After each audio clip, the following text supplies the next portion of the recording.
Guys, I think I have a problem. I, I want to talk about toxic productivity today. I think a lot of what our culture stands for is the wrong things, is pursuing the constant hustle and bustle of doing one thing, going to the next event, being after, chasing after one thing after the next. And that leads us into this perpetual cycle of just trying to do more than we can handle.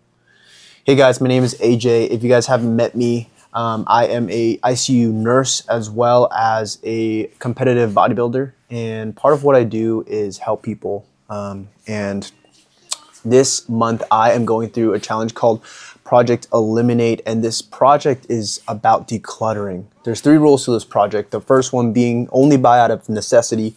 The second one is that I have to journal about one experience daily. And the third one is that I have to declutter one thing daily. And for me, I'm on a trip right now to Iceland. If you guys have been following along, we are looking for travel positions. And this year is trying to essentially figure out if I even enjoy traveling.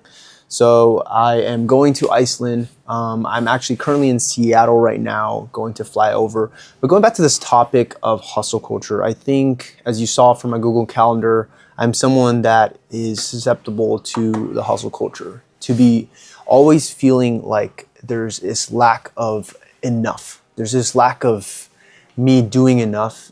Maybe that's rooted in me not being super confident in who I am. Maybe it's the insecurity that I haven't quite reached this point of excellence or this point of success that my friends that are my current age have had. But I don't know, whatever it is, I think there's just hustle culture. And I think that's something that needs to be addressed because in America, there's always this hustle and go. And part of me experiencing travel outside of the country and just being in different places, I am hoping to learn this experience that's different than what they do here. I think in America, we prioritize a lot of the things that can be superficial, a lot of the things that we oftentimes are maybe less important than they really are. And I think as I go through my schedule, as I go into this year, I really want to be able to have a clear mind, which is going to be a project that I'm going to start in February, which is going to be this idea of slowing down and really thinking intentionally about what I want. And I'm going to call that probably Project Clarity. But going back to Project Eliminate, I think there's this idea of toxic productivity, doing too much, doing things just out of performative reason. And I think that can really hurt us. I think that can lead us down the wrong path of trying to do more than we can handle, trying to overextend ourselves into a way that we just aren't doing the things that we should be doing, but with as much excellence. And that's something that I experienced back about a year ago, actually, when I was trying to figure out life. It was a very dark time. I was just getting over a breakup, and part of learning about myself in that moment in time was that I was just filling up my time with every single thing that people asked me to do. I said yes to absolutely everything. And in the end, I was doing so many things so poorly. And that's just a situation that I don't want to be in again. That's something that I learned from. And reflecting on that experience, I realized that it is really important for us to slow down sometimes, to assess our current situation and realize that the current situation that we're in doesn't have to be the situation that we continue to be in. We have a choice whether we want to stay in a certain situation or not. And I think that's the message that I want to share with you today, is that there is a reason that you're in the season. There is a reason that you're in the season that you're in, and it can be to grow and prepare you for the next season, but you're not meant to be in the season forever. And so as I pray and as I think about the season that I'm currently in, whether I'm in San Francisco or Southern California or Iceland, wherever I go, that's something that I continue to take with me as I assess the situation and realize that there is a level of importance in being able to be clear, to declutter what's going on in here so that we can be more expressive out here.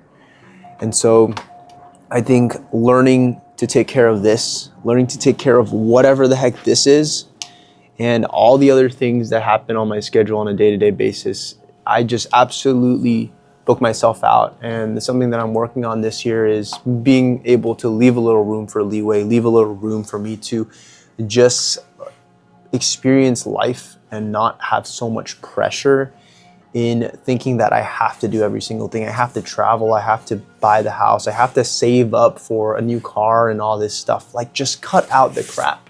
Focus on what is most essential and just eliminate everything else, right? That's what Project Eliminate is about. So, going into the rules here, didn't buy anything recently, no new purchases to report. As I'm journaling this morning, I did journal a little bit about this experience of busyness, of toxic productivity, of being overly committed to things that maybe are overextending myself. And the last part of this is obviously decluttering. And as someone who's traveling, I can't quite declutter something from my home space. But what I can do is I'm about to leave the hotel to run to the airport in order to catch the flight to Iceland today. And so something I'm going to do is just clean up around here and tidy up and get ready to go. I think decluttering is a lifestyle. It's not just something that you do in a certain time frame or once in a while. It's something that you have to really internalize. And that's the message I want to leave with you today. Thank you guys so much for watching. If you guys haven't subscribed already, we're on a goal, on a mission to reach 1,000 subscribers by the end of January. I know it's ambitious, but I appreciate you guys for watching. For those of you guys that are coming back time and time again, and I'll hopefully see you guys tomorrow. If you guys are wondering what this whole Project Eliminate is about, here's a video right here that you can watch that will give you a little bit of a breakdown of the framework of why I went into this month of challenge. I'll see you guys in the next one.